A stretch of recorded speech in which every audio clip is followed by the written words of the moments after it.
আজ সকালে ঘুম থেকে উঠেই দেখছি ঝিরিঝিরি বৃষ্টি হচ্ছে। আর বৃষ্টি দেখে ভীষণ ভাল লাগছে, শরতের বৃষ্টি।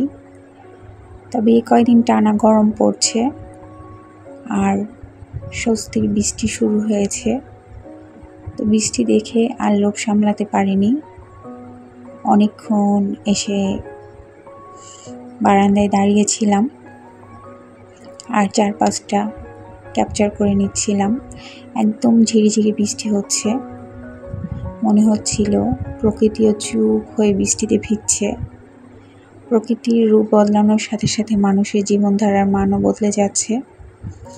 তো আসসালামু আলাইকুম, হ্যালো এভরিওয়ান, কেমন আছো সবাই? আল্লাহর রহমতে নিশ্চয়ই ভালো আছো, সুস্থ আছো, আমরা ভালো আছি আলহামদুলিল্লাহ।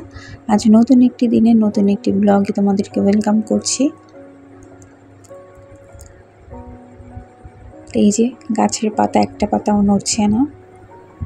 তারপর হালকা ঠান্ডা লাগছে, অতটাও না, যেহেতু ঝিরিঝিরি বৃষ্টি। আর প্রচণ্ড গরম পড়েছে কয়দিন। তারপরও খুবই ভাল লাগছে। তো যাই হোক, সকালের কাজকর্মগুলো শুরু করে দিয়েছি। ওই পাশের রুমে আরাফের পাপা ঘুমাচ্ছে, এদিকে আমি এই রুমটা পরিষ্কার করে নিচ্ছি। আর খুবই আস্তে আস্তে কাজকর্মগুলো করতে হয়, কারণ আমার আরাফ বাবাটার কান খুবই সজাগ। সে একটু শব্দ হলেই উঠে যায়, শব্দ পেলেই। তো রাতে সব কিছু ক্লিন করে রাখি ঝাড়ু দিয়ে, তারপর ঘুমাই। তারপরেও সকালে ঝাড়ু দেওয়ার সময় কোথা থেকে যে ময়লা বের হয়। তো আম্মু বলে যে শয়তান নাকি নোংরা করে রাখে। তো যাই হোক, তো রুম ঝাড় দিয়ে নিচ্ছি। আর এর ফাঁকে এই তো ভাত বসিয়ে দিয়েছি, যেহেতু বৃষ্টি হচ্ছে। তো ভাবলাম ভাত বসিয়ে দিই, আর সাথে আলু সেদ্ধ দিয়ে দিয়েছি। আর একটু ঠান্ডা ওয়েদারের মধ্যে গরম ভাত, আলু ভর্তা, ডাল, একটু তুলনাই হয় না। এই তো ভাতটা উঠিয়ে নিয়েছি আর ডালটা ধুয়ে বসিয়ে দিয়েছি। তো ভিডিওর এই পর্যায়ে যারা দেখা শুরু করেছো, অবশ্যই লাইক দিয়ে পুরো ভিডিওটি কন্টিনিউ করো। আর নতুন যারা দেখছো, ভিডিওটি যদি তোমাদের কোনো অংশ ভালো লেগে থাকে, মন ছুঁয়ে যায়, তাহলে অবশ্যই চ্যানেলটাকে সাবস্ক্রাইব করে আমার পাশে থেকো। এই যে আলু ভর্তা বানিয়ে নিয়েছি, আর এদিকে ডালটাও ঘুটে নিয়েছি। আর এখন একটা কাঁচামরিচ দিয়ে দিয়েছি, এখন ডালটা বাগার দিয়ে নিব। তো শেষের দিকে কাঁচামরিচটা দিলে ঝালটাও অতটা হয় না, আর স্মেলটাও খুব সুন্দর আসে কাঁচামরিচের। আর যেহেতু ঝাল খেতে পারে না, তাই একটা কাঁচামরিচ দিয়েছি। আর এদিকে বাগারের জন্যে এই তো জিরা, পেঁয়াজ, রসুন দিয়ে বাগারটা দিয়ে নিয়েছি। জিরাটা দিলে স্মেলটা খুব সুন্দর আসে, ডালটা খেতেও কিন্তু খুব ভালো লাগে। তো একটু ডালটা ফুটিয়ে নিয়েছি। তো যেহেতু সকালে গরম ভাত রান্না করেছি, তাই আরাফকেও ভাত খাওয়াবো, ওর জন্য ডিম ভেজে নিচ্ছি। ডিম আর ডাল দিয়ে ওকে ভাতটা খাইয়ে নিব, একটু হালকা করেই ভেজে নিচ্ছি।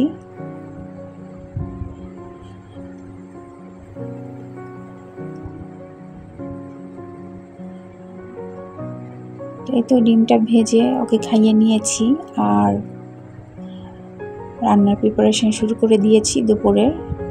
তো আজ প্রথমবার ওর জন্য সামুদ্রিক মাছ হাতে মেখে রান্না করছি। তো মাংসের মশলা যা আছে তাই সবই দিয়েছি, আর সরষের তেল দিয়ে রান্নাটা করছি। তো মাশাআল্লাহ, মাছটা খেতে খুবই ভালো লেগেছে।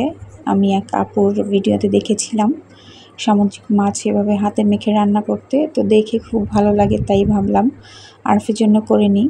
আর এদিকে যে আমার বাবার দুষ্টামি চলছে, সে সারাক্ষণই একটার পর একটা এরকম দুষ্টামি করতেই থাকে।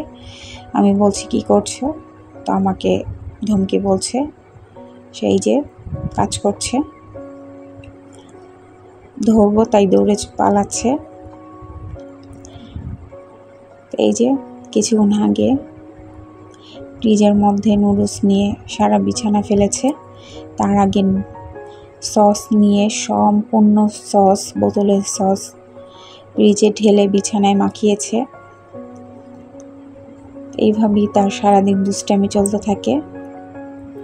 এই যে নুডলসের প্যাকেট নিয়ে এসেছে। এর আগের দিন ওকে এর থেকে কিছুটা রান্না করে দিয়েছিলাম, বাকি কিছুটা ছিল, সেটার বক্সে রাখবার মনে ছিল না। তো সেই সুযোগে সে নিয়ে এই যে দুষ্টামি করছে। একা একা থাকে আর একটার পর একটা এইভাবে দুষ্টামি করতে থাকে। তো ওর দুষ্টামির মধ্যেই দিন যে কিভাবে পার হয়ে যায়, সময় কেটে যায়, বোঝাই যায় না। তার মাঝে আনন্দ। তো এই যে ওর মাছটা রান্না করে নিয়েছি, দেখতে যতটা লোভনীয় লাগছে, খেতেও খুবই ভালো লেগেছে আর স্মেলটা খুবই সুন্দর এসেছে। আর এদিকে যে আমাদের জন্য যেহেতু ডাল আর আলু ভর্তা আছে, তো মাছ আর রান্না করব না। এই তো শুটকি দিয়ে বেগুন আলুটা চচ্চড়ি করে নিচ্ছি, একদম শুকনো শুকনো করে নেব। তো ভিডিওটি দেখার জন্য তোমাদেরকে অসংখ্য ধন্যবাদ। তোমরা সবাই ভালো থেকো, সুস্থ থেকো। আল্লাহ হাফেজ।